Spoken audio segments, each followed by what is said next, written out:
कुएं पे आए हैं इंदु लेखा जी के साथ, जो यहाँ की सेवादार हैं और उनके ससुर भी सेवादार हैं। तो हम आपको लेकर आए हैं, कुछ इतिहास के जानना है इस कुएं का इतिहास। इसी में राज छुपा हुआ है कुएं में। तो कुएं के बारे में हम जानना चाहते हैं इंदु लेखा जी से।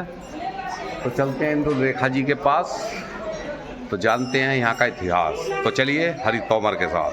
आप देख रहे हैं Bharat news TV Uttarakhand and Uttar Pradesh. देख रहे हैं Bharat news TV Uttarakhand and Uttar Pradesh को। इंदु लेखा जी के पास आए हैं हम इतिहास जानने के लिए, और ये सेवादार हैं इस मंदिर की, और इन्हों के हस्बैंड भी सेवादार हैं और इन्हों के ससुर भी सेवादार हैं। ससुर का क्या नाम है?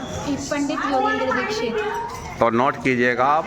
इतिहास में और पुराणों में जिक्र है इस स्थान का नाम बता दीजिए। स्थान का नाम भांडीर वन है जी। तो स्टार्ट कर दीजिए इस कुएं की विशेषता। आप ये जो कुएं का दर्शन कर रहे हो, ये नॉर्मल कुआं नहीं है। ये ठाकुर जी ने स्वयं बंसी से खोदा था। द्वापर युग में यहाँ पर उन्हें गौ हत्या का श्राप लगा था। एक दैत्य था जिसका नाम था वत्सासुर, जो कि गायों का वेश धारण करके बचपन में छिप आ गया। तो उसी का उद्धार किया, तो उन्हें गौ हत्या का श्राप लगा। उसे शुद्धिकरण करने के लिए ये कुआं बंसी से उजागर किया और 33 कोटि देवी देवताओं को आराधन किया। सभी ने अपना जल छोड़ा। कान्हा ने स्नान करके शुद्धिकरण की और पवित्र हुए। यहाँ से एक ऐसी मान्यता शुरू हुई कि जिन माता बहनों पर बच्चे नहीं होते, या जिनके गर्भ खंडित हो जाते हैं, या जिनके पास सिर्फ बेटियां हैं, या जो भी भक्त रोग से ग्रस्त है, वो भक्त या माताएं बहनें सोमवार की जो अमावस्या होती है उसको सोमवती अमावस्या बोलते हैं, उस दिन आती हैं।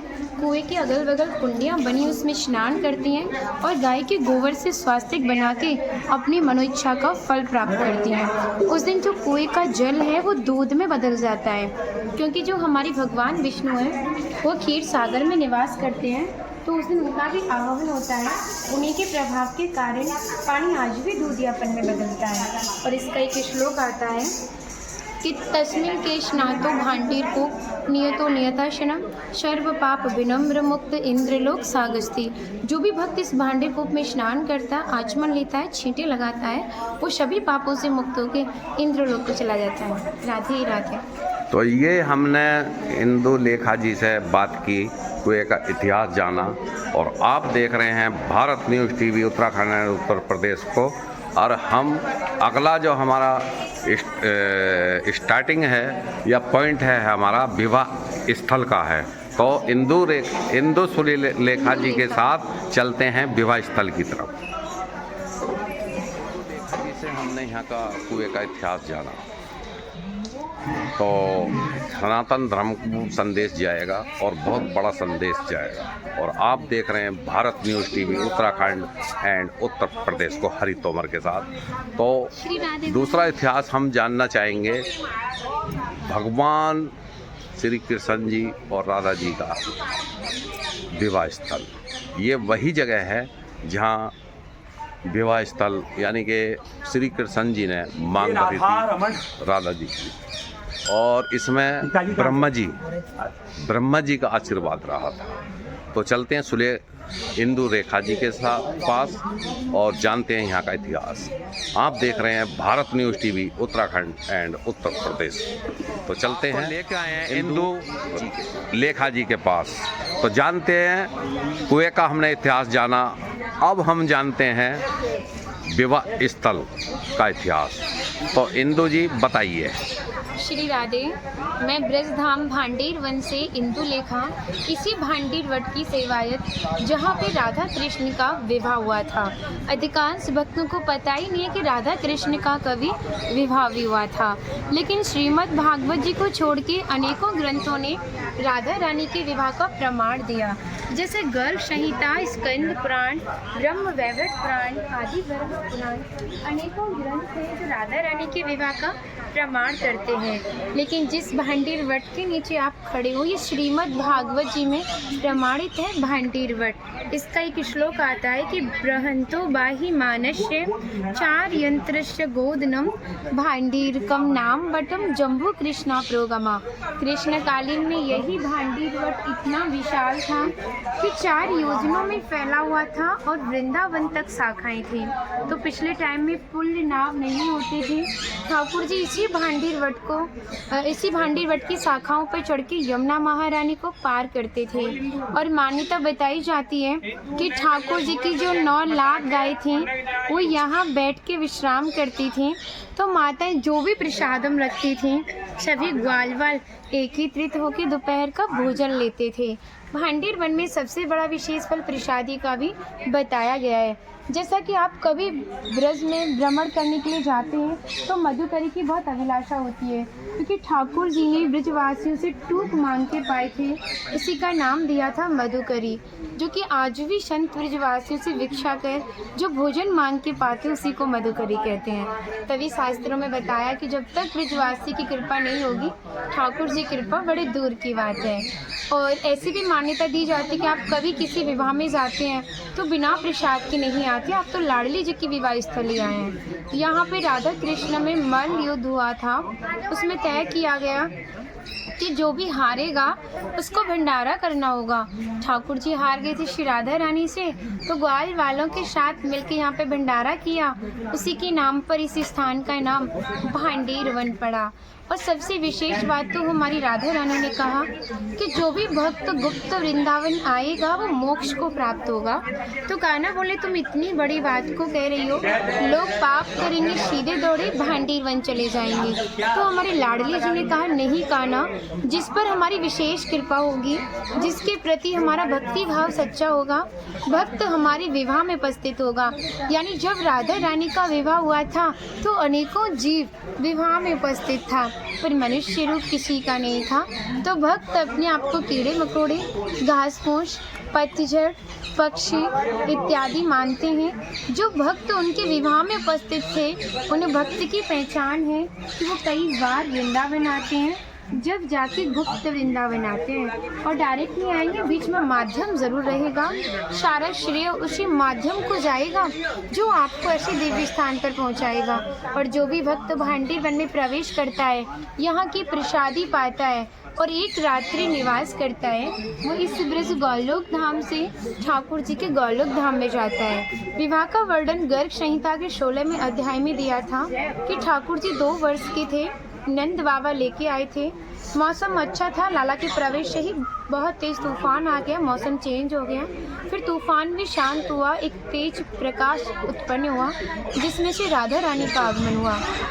नंद बाबा ने श्री जी के दिव्य रूप के दर्शन पाए तो उन्हें नतमस्तक प्रणाम किया। फिर उन्हें स्मरण हुआ कि ठाकुर जी के जो कुलगुरु थे गर्गाचार्य जी, वसुदेव जी के कुलगुरु, जिनका नामकरण किया था। तो नामकरण के समय नंद बाबा को बताया था कि भांडीर वन में राधा कृष्ण का विवाह होना है। श्री जी ने फिर से 16 वर्ष का रूप लिया।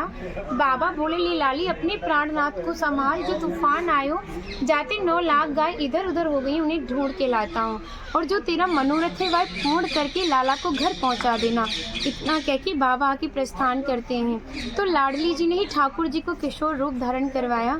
दोनों ही इसी भांडीर वट के नीचे बैठ के प्रिया प्रीतम जी श्रृंगार कर रहे थे, प्रिया जी प्रीतम जी का और प्रीतम जी प्रिया जी का। ब्रह्मा जी ने इतना सुंदर दिव्य नज़ारा भूलोक पर देखा तो उनको बहुत श्राप लगे हुए थे, जिस कारण का ब्रज मंडल में कहीं भी कोई स्थान नहीं था। उन्होंने सोचा आज युगल सरकार का मिलन है तो इन दोनों का विवाह संपन्न करा दिया जाए तो मुझे पापों से मुक्ति मिलेगी और शायद ब्रज में स्थान मिल जाए। यही सोचकर हमारी ब्रह्मा जी ने यहाँ पे विवाह संपन्न कराया है। हमारे हिंदू धर्म में रिवाज होती है कि एक पिता अपनी बेटी के पीले हाथ नहीं करेगा या कन्या का दान नहीं करेगा तब तक विवाह संपन्न नहीं होगा, बेटी पराई नहीं मानी जाएगी। तो ब्रह्मा जी ने ही पिता पुरोहित दोनों ही कार्य निभाए हैं। हमारे ये भी रिवाज होती है कि पुरोहित कोई शुभ कार्य या मांगलिक कार्य कर रहा हो, उसको दाने दक्षिणा दे दो तो शुभ कार्य सफल नहीं माना जाता। तो ठाकुर जी ने ब्रह्मा जी से कहा आपको क्या चाहिए मांगो। तो ब्रह्मा जी ने कहा नारायण मुझे आपकी चरण धूल और भक्ति चाहिए। तो ठाकुर जी ने तथास्तु बोला। तो ब्रह्मा जी ने उनके चरणों में से धूल ले जाकर जो पुष्कर राजस्थान का मेन मंदिर है वहाँ पर भक्ति की थी। हमारी जो लाडली जी का विवाह हुआ था वो अग्नि को और इसी भांडीर वट को साक्षी मान के हुआ था, क्योंकि हमारे हिंदू धर्म में रिवाज होती है कि 4 खम्भे लगा के एक विवाह मंडप को तैयार करना। तो आप इस वृक्ष में नेचुरली विवाह वेदी मंडप का दर्शन कर सकते हैं।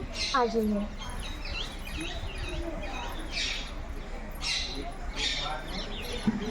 जैसे कि ये गोरा वृक्ष है तो ये हमारी राधा रानी का स्वरूप माना जाता है, और ये सामला वृक्ष है, मोर पंख भी प्रतीक है ठाकुर जी का, तो ये हमारी ठाकुर जी का स्वरूप माना जाता है। हमारे हिंदू धर्म में एक और रिवाज होती है कि अग्नि को साक्षी मान के 7 फेरे लेना, उससे पहले होता है गठबंधन। तो ये उसी तरीके का नेचुरली गठबंधन है। और हमारे एक और रिवाज होती है कि विवाह संपन्न होने के बाद दूल्हा दुल्हन के सरों को मिलाते हैं, ऐसे ही ठाकुर जी राधा रानी के सरों को भी मिलाया गया है। सनातन धर्म के अकॉर्डिंग जब एक लड़की का विवाह होता है तो वो धोती पहनता है, तो उसमें धोती वाली छवि नजर आती है, और जब एक लड़की का विवाह होता है तो वो लहंगा पहनती है, तो उसमें लहंगे जैसी कलियां भी नजर आती हैं। और आप यहाँ पे दर्शन कर सकते हैं हस्त मिलन का। ये दोनों वृक्षों का हस्त मिलन है, जैसे हमारी जयमाला से पहले हस्त मिलन होता है, ऐसे आप यहाँ पे दर्शन कर सकते हैं। और आप पूरे ब्रह्मांड में एक अद्भुत दर्शन देखने के लिए मिलेगा, क्योंकि जब भी आप राधा कृष्ण का दर्शन करते हैं तो श्री जी वाम अंग में नजर आती हैं, और हमारे ठाकुर श्री कृष्ण के हाथ में हमेशा आपको मुरली नजर आती है। लेकिन आप जब उनकी विवाह स्थली पर आए तो आपको अद्भुत दर्शन देखने के लिए मिलेगा कि ठाकुर जी श्री जी की मांग में सिंदूर भर रहे हैं। जिस मोर पंख को वो अपने मस्तक पर विराजमान करते थे, उसी मोर पंख से लाडली जी की मांग में सिंदूर भर रहे हैं। तो ये सिंदूर का अद्भुत दर्शन है, और ब्रह्मा जी स्वयं साक्षी हैं इस विवाह के।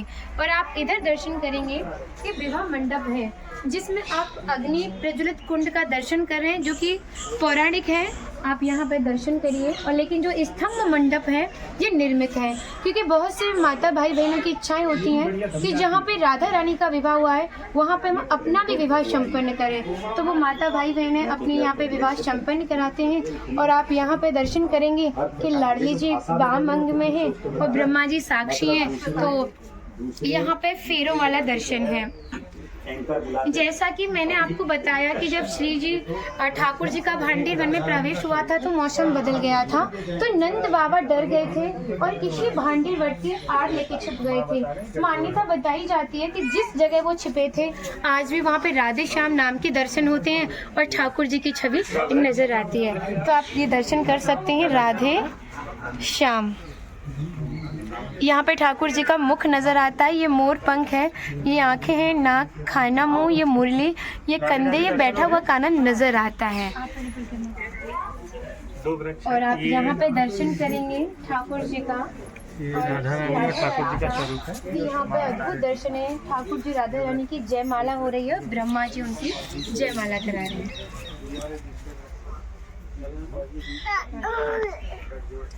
ये कोई प्रसाद देखे श्री राधे। आपने देखा इंदु जी ने ये कितना अच्छा समझाया, और आप देख रहे हैं भारत न्यूज़ टीवी उत्तराखंड और उत्तर प्रदेश को, और देखते रहिए और बने रहिए नई खबरों के साथ और नई कहानियों के साथ। तो मिलते हैं नेक्स्ट खबर में और नई कहानियों के साथ, आप और हम दोस्तों।